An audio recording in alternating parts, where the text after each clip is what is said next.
Hello चीतो, क्या हाल आप सभी का। राम राम।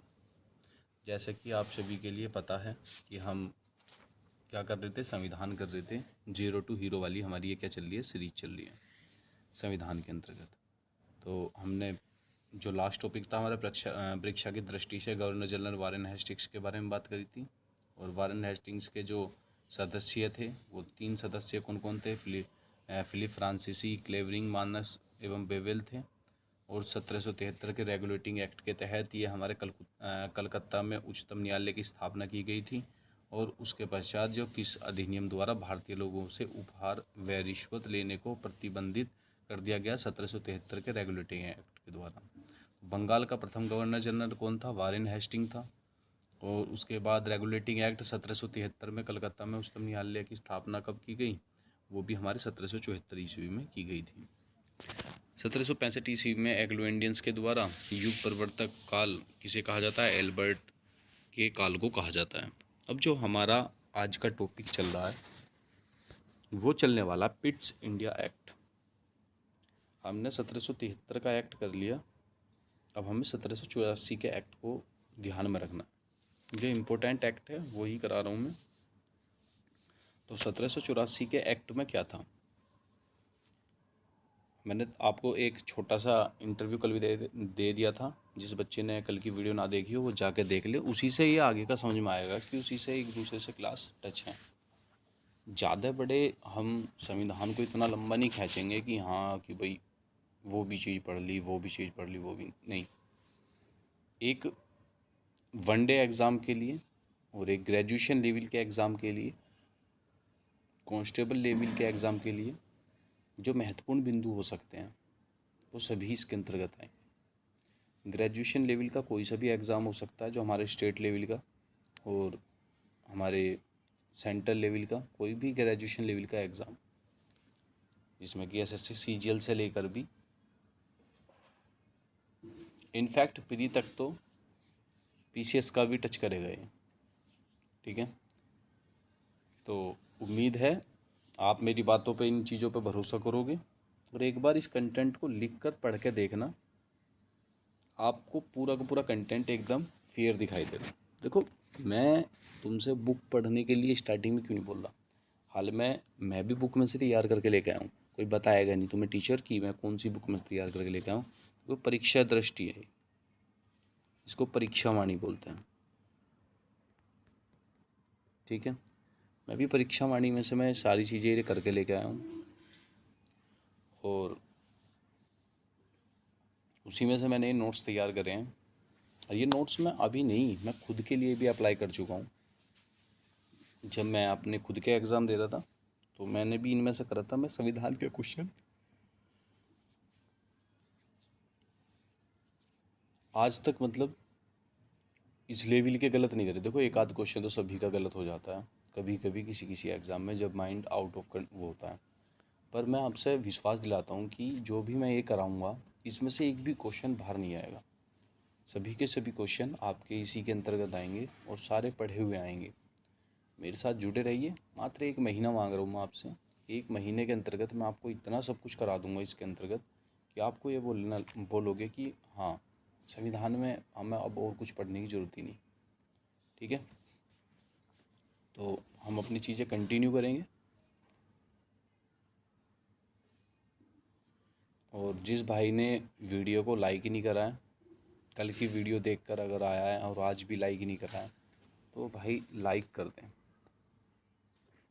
क्योंकि देखो, तुम्हारे लाइक से ही हमें एक ऊर्जा मिलती है। देखो, लाइक में ना तो तुम्हारा कुछ पैसा जाता और ना ही देखो हमें कुछ मिलता। बस एक लाइक का ये है कि सामने वाले का हौसला एकदम अच्छे लेवल पर जाता है और हमें भी पता चलता है कि हाँ भाई, हम जिस डायरेक्शन में चल रहे हैं वो डायरेक्शन अच्छी है। जो कुछ कमियां हो वो आप हमें बता देना। अगर फॉर्मेट में कुछ कमी आ रही हो, कुछ लिखने में कुछ कमी हो, कहीं पर कुछ त्रुटि हो, देखो इंसान है, गलतियां हो सकती हैं हमसे भी। अगर आपको उस चीज़ के बारे में जानते हो तो आप भी हमें सजेशन कर सकते हो कमेंट बॉक्स में। ठीक है, वीडियो तो चैनल तो आपने सब्सक्राइब कर ही लिया होगा, तो चैनल को भी सब्सक्राइब करें।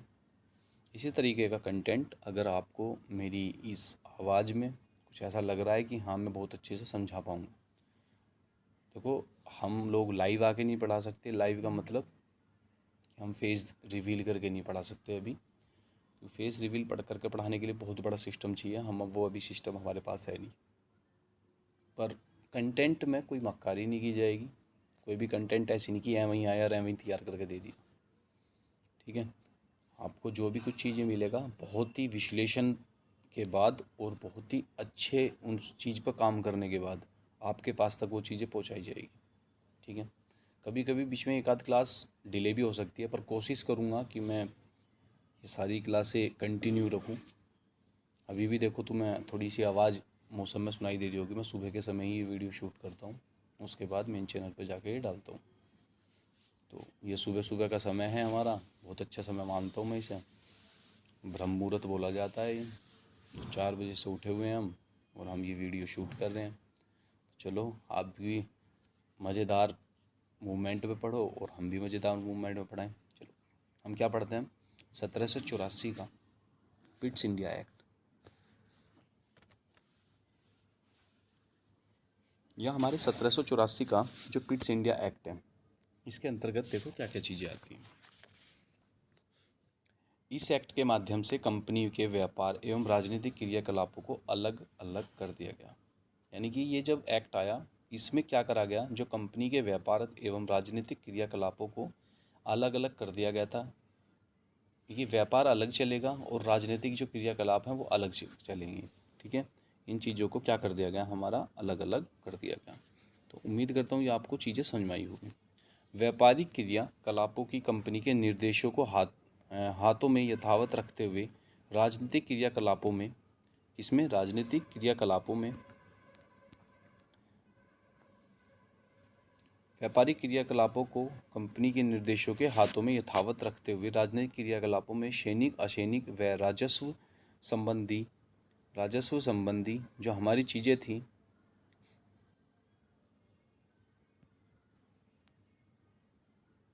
राजस्व संबंधी के नियंत्रक एवं पर्यवेक्षण हेतु इंग्लैंड में एक सदस्य नियंत्रक मंडल की स्थापना की गई। यानी कि जो हमारे पिट्स इंडिया एक्ट में था, इसमें क्या करा गया, इन्होंने पहले तो व्यापार को बिल्कुल अलग थलग कर दिया। ठीक है, व्यापार को क्या करा, बिल्कुल अलग थलग कर दिया। व्यापार अलग चलेगा भाई, राजनीति अलग चलेगी। उससे पहले क्या कर रहे थे, एक साथ कर रहे थे। तो इसमें क्या करा गया, इन्होंने व्यापार और राजनीतिक क्रियाकलापों को क्या कर दिया, अलग थलग कर दिया। यानी कि अलग अलग चलेंगे अभी। और व्यापारिक क्रियाकलापों को कंपनी के निर्देशों को हाथों में यथावत रखते हुए, कंपनी के निर्देशों के यानी कि जो भी तुम्हारे व्यापारिक क्रियाकलाप होंगे उनको कंपनी के हाथों में दे दिया गया। भाई इनके बारे में अब तुम ही चीज़ें करोगे, तुम ही इनको आगे बढ़ाओगे। और राजनीतिक क्रियाकलापों को सैनिक असैनिक व राजस्व संबंधित के नियंत्रण एवं पर्यवेक्षण हेतु इंग्लैंड में एक सदस्य नियंत्रक मंडल का स्थापना की गई। यानी कि जो इसका सारी चीज़ों की क्रियाकलाप थी, यानी कि जो राजनीतिक मुद्दे थे वो किसके, एक सैनिक और असैनिक और राजस्व के संबंधी कुछ हिस्से थे, उनको ये दे दिया गया। आई बात समझ में। यानी कि इससे पहले तो ये सारी चीज़ें एक साथ कर रहे थे और उसके बाद ये क्या करने लगे, ये सारी चीज़ें अलग थलग करने लगे।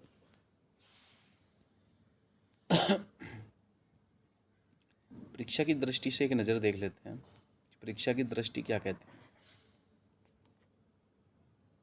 जो परीक्षा दृष्टि है वो किसी अधिनियम द्वारा कंपनी के व्यापारिक एवं राजनीतिक कार्य को एक दूसरे से पृथक कर दिया गया।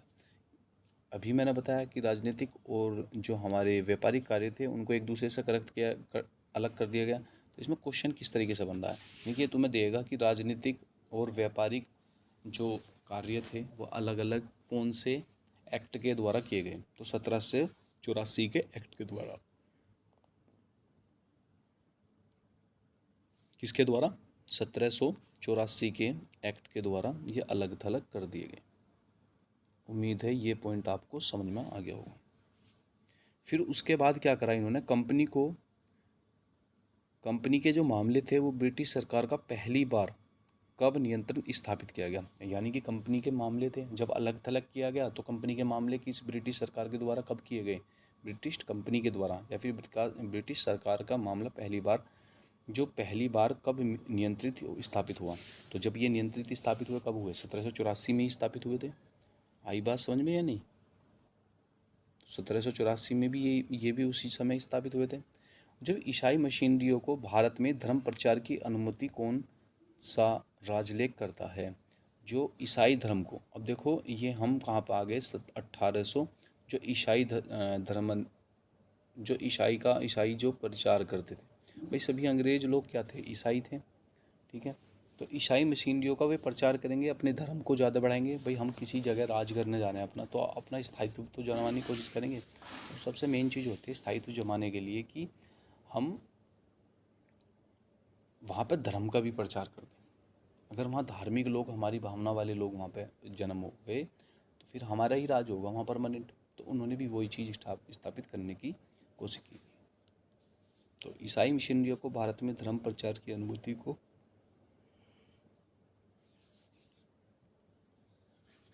कौन सा राजलेख प्रदान करता है? 1813 का राजलेख प्रदान करता है।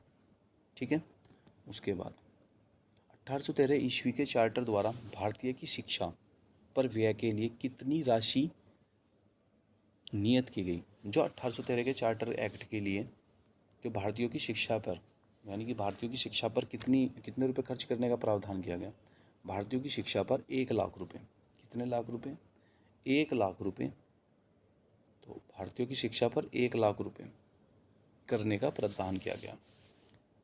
ये भी मोस्ट इम्पोर्टेंट पॉइंट है। उसके बाद इन्होंने क्या करा यानी कि भारतीयों की अब शिक्षा भी बढ़ाएंगे। अब शिक्षा जो करेंगे अपने हिसाब से करेंगे, ईसाई मशीनरी के हिसाब से करेंगे, है ना। तो आ जाए क्वेश्चन कि किस एक्ट के द्वारा 1,00,000 रुपये की राशि भारतीयों की शिक्षा के लिए प्रदान की गई?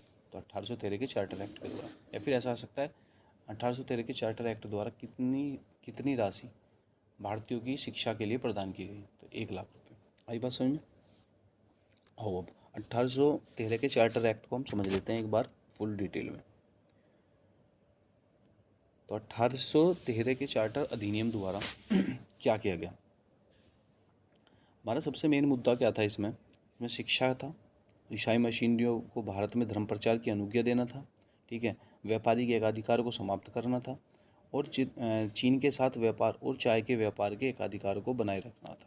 ठीक है, तो देखते हैं अब इसमें हम क्या कर पाते हैं। तो सबसे पहला पॉइंट ही इम्पोर्टेंट है ये, तो इसे हम हाईलाइट कर लेते हैं। ठीक है,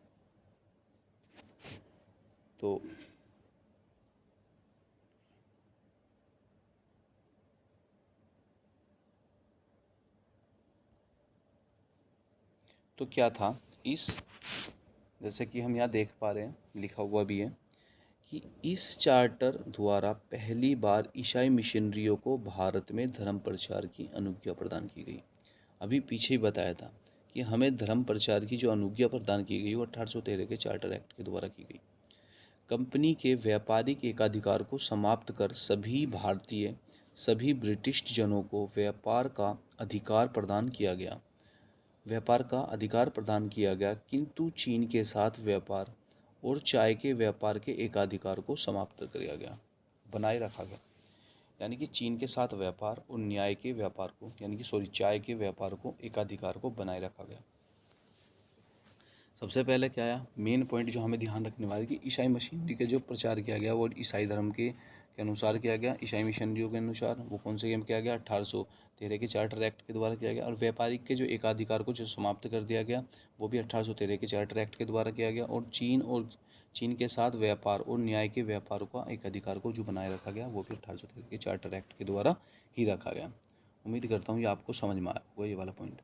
तो भारतीयों को शिक्षा पर एक पॉइंट ये क्या था, बस दो ही चीज़ याद रखनी है इसमें। एक तो भारतीयों को शिक्षा पर, और ईसाई मशीनरियों के धर्म प्रचार के लिए, चीज़ें जो थी, बस यही दो पॉइंट मेन आपको याद रखने हैं। तो भारतीयों की शिक्षा पर प्रतिवर्ष 1,00,000 रुपये खर्च करने का उपबंध किया गया। यानी कि प्रतिवर्ष 1,00,000 रुपये खर्च करेंगे, तो 1813 के चार्टर एक्ट द्वारा। तो एक बार हम इसे लिख लेते हैं। लिख लेंगे कैसे कि हमें क्या पता है ईसाई मशीनरियों का 1813 में क्या क्या हुआ। 1813 में क्या होगा, ईसाई मशीनरी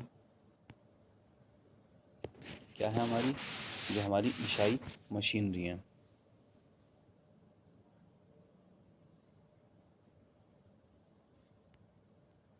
ईसाई मशीनरी के बारे में धर्म प्रचार बोलते हैं, जिसको धर्म प्रचार किया गया उसमें धर्म प्रचार, तो इन्होंने धर्म प्रचार करा।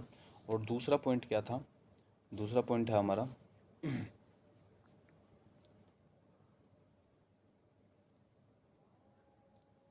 दूसरा पॉइंट क्या है बताइए, कमेंट करिए जल्दी से। दूसरा पॉइंट है हमारा चाय, जो चाय के एकाधिकार को, चाय और चीन के एकाधिकार को, यानी कि चीन और चाय से रिलेटेड कुछ भी क्वेश्चन में बन जाए, चीन चाय चाय, ठीक है, से रिलेटेड बन जाए। और शिक्षा, शिक्षा पर कितने लाख रुपए, 1 लाख रुपए, 1 लाख रुपए का अधिकार प्रदान किया गया। 1 लाख रुपए जो अधिकार प्रदान किया गया, ये था हमारा 1813 के चार्टर एक्ट के अधिनियम के द्वारा। अब आ जाओ 1833 के राजलेख के द्वारा, ठीक है, दिख भी रहा होगा लिखा हुआ, करेक्टर्स एक्ट ऑफ 1833। तो 1833 के राजलेख में क्या क्या था, बहुत ही फैक्चुअल चीज़ें हैं। जो 1813 का जो हमारा डाटा था, वो चार्टर का जो अधिनियम था, उसके पश्चात भारत में कंपनी के साम्राज्य में काफ़ी वृद्धि हुई। जो कंपनी का साम्राज्य था वो और बढ़ता चला गया, ठीक है। जब 1800 सबसे पहले क्या आया, जब 1784 में राजनीतिक और व्यापारिक चीज़ों को अलग थलग कर दिया गया, ठीक है। उसके पश्चात 1813 में ईसाई मशीनरियों ने अपने धर्म का प्रचार करा। जब धर्म का प्रचार होगा तो थोड़ा सा और स्थायित्व जमने लगेगा। तो कंपनी का जो व्यापारिक जो एकाधिकार को समाप्त कर सभी ब्रिटिश जनों को व्यापार का अधिकार प्रदान किया गया। ये 1813 के एक्ट के द्वारा किया गया।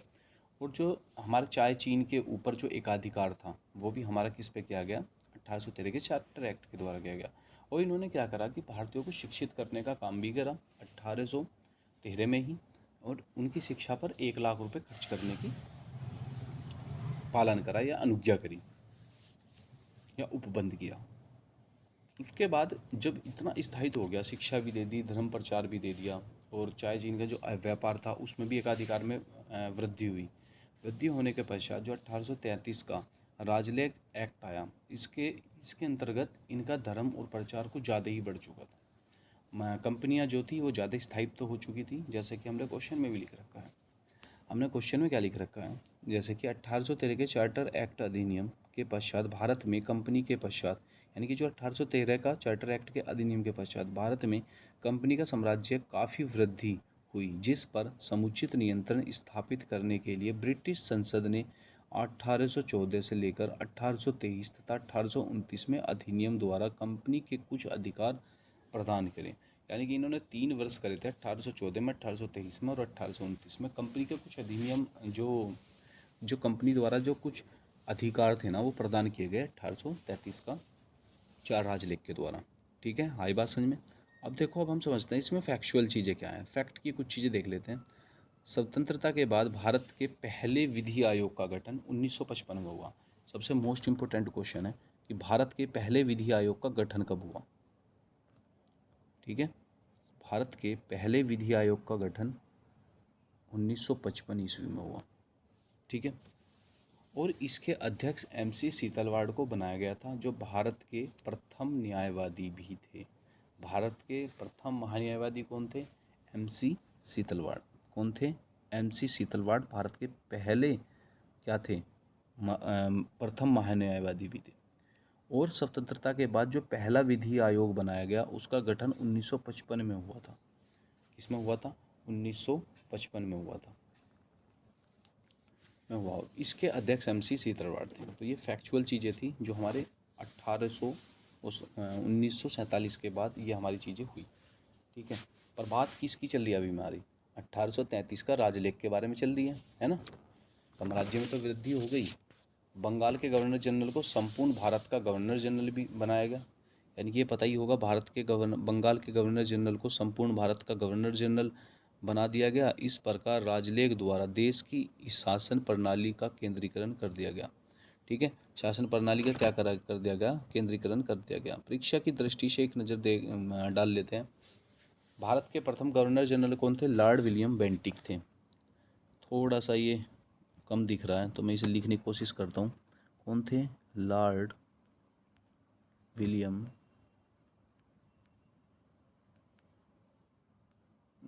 बेंटिक। तो ये कौन थे? लॉर्ड विलियम बेंटिक थे। भारत के प्रथम गवर्नर जनरल कौन थे? Lord William Bentinck. यानी कि सबसे पहले हम बचपन में क्या खेलना सीखते हैं? Bat ball.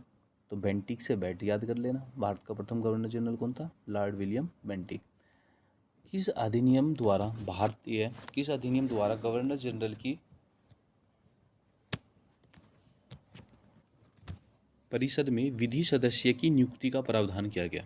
1800। अभी तो बताया था ना, अभी पीछे हम पूरी थ्योरी पढ़ के आ रहे हैं तो उसमें यही तो बताया गया था ना। तो परीक्षा की दृष्टि से हम बता रहे हैं कि हाँ भाई रिवीजन भी होता जाए। किस अधिनियम द्वारा गवर्नर जनरल की परिषद को विधि सदस्य की नियुक्ति का प्रावधान किया गया? किसके द्वारा किया गया?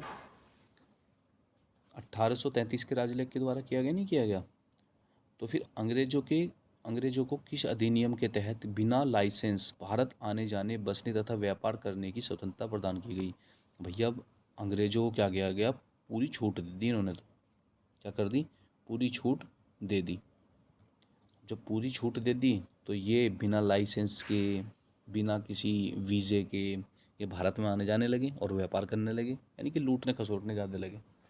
ठीक, तो समझ में आ रही होगी कि हमारा देश किस तरीके से गुलाम था। ये तो वो समय था जो हम खाली 1600 ईस्वी के से आज कर रहे हैं, उससे पहले भी बहुत तुम्हें पता ही होगा, अच्छा खासे हम तो लूटे गए हैं। तो दास प्रथा को गैर कानूनी किस अधिनियम द्वारा घोषित किया गया? देखो अंग्रेजों द्वारा कुछ तो चीज़ें अच्छी भी करी गई थी, जैसे कि दास प्रथा। मैं तो इसको बहुत अच्छी देन मानता हूँ कि अंग्रेजों ने बहुत अच्छा काम किया था कि इसको बंद करवाया था। दास प्रथा को गैर कानूनी किस अधिनियम द्वारा घोषित किया गया? 1833 के चार्टर के अधिनियम के द्वारा। इसके 1833 के चार्टर के अधिनियम द्वारा। 1843 के नियमन 5 से इस पर रोक लगाई। 1843 ईस्वी के नियम 5 से, नियम नंबर 5 आया जिससे रोक लगा दी गई। एक फैक्चुअल चीज़ देख लेते हैं। फैक्चुअल चीज़ें भी बहुत अच्छी होती हैं। कंपनी के व्यापारिक एकाधिकार को चाय तथा चीनी के साथ व्यापारिक सहित पूर्णतः समाप्त कर दिया गया तथा कंपनी को प्रशासनिक एवं राजनीतिक दायित्व सौंपा गया। ठीक है, तो ये फैक्चुअल चीज़ें थी। क्या थी? हमारी फैक्चुअल चीज़ें थी जो कंपनी के व्यापार के बारे में बात कर रही थी। और व्यापार, कंपनी का व्यापार चलेगा और चाय चीन की बात होगी तो 1813 का राजलेख का एक्ट जरूर आएगा, है ना।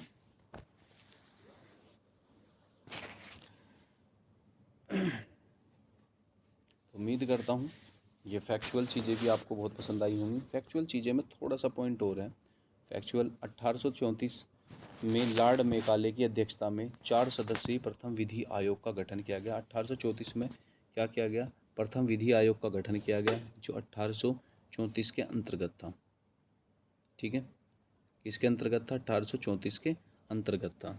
4 सदस्यीय की इसमें टीम बनाई गई थी तो इनका गठन किया गया। अगर कोई आपसे क्वेश्चन पूछ ले कि मेकाले की अध्यक्षता में 4 सदस्यीय प्रथम विधि आयोग का गठन कब किया गया था, तो 1834 ईस्वी में किया गया था।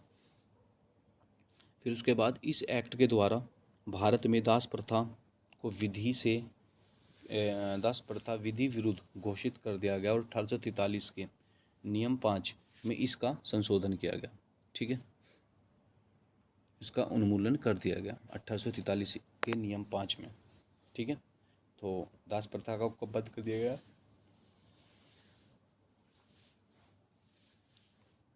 1843 में। उसके बाद अधिनियम की धारा 87 के तहत, अधिनियम की एक धारा थी वो 87 के तहत क्या किया गया? अधिनियम की धारा 87 के तहत कंपनी के अधीन, जो कंपनी के अधीन थी वो क्या चीज़ें थी, तो उसके बारे में भी हम बात कर लेते हैं। तो जो भी हमारी अधिनियम धारा, जो हमारा धारा की थी,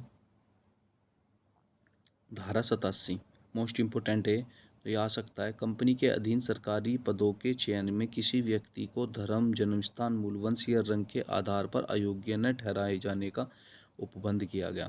बहुत बढ़िया पॉइंट लिखा था ये अंग्रेजों के द्वारा कि अधिनियम की धारा, जो भी कोई भी अधिनियम था उसकी धारा 87 के तहत कोई भी जाति, क्योंकि हमारे यहाँ तो जाति नस्ल भेद सबसे ज़्यादा चलता था, अभी भी चलता है। कहीं कहीं इलाके में तो अभी भी ये चीज़ें देखने को मिलती हैं बहुत ज़्यादा लेवल पर। कंपनी के अधीन सरकार के जो पक्ष थे उन्होंने ये चयन किया कि व्यक्ति की जो भी कोई नियुक्ति होगी वो धर्म, जाति, मूल वंश के आधार पर नहीं होगी।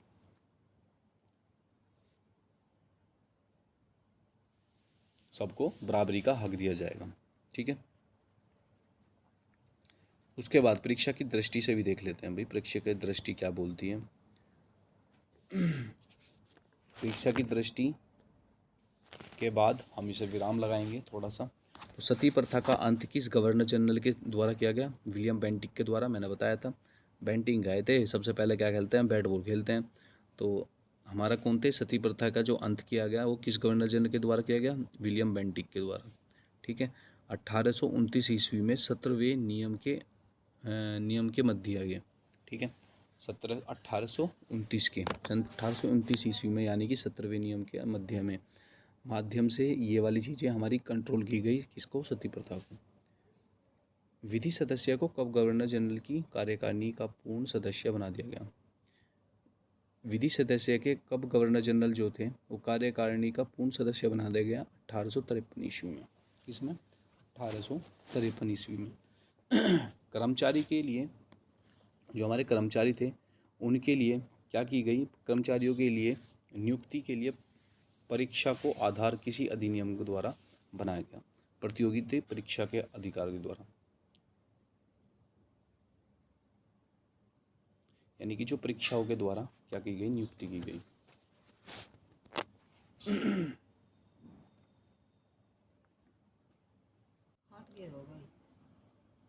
तो चलो हम वीडियो को यहीं बंद करते हैं और हमारा 1853 का जो चार्टर एक्ट अधिनियम है वो कल से स्टार्ट होगा और उसके बारे में हम पूर्णतः एक्सप्लेनेशन करेंगे। फिर 1853 के बाद 1857 की क्रांति के बारे में हमें पता ही चल जाएगा।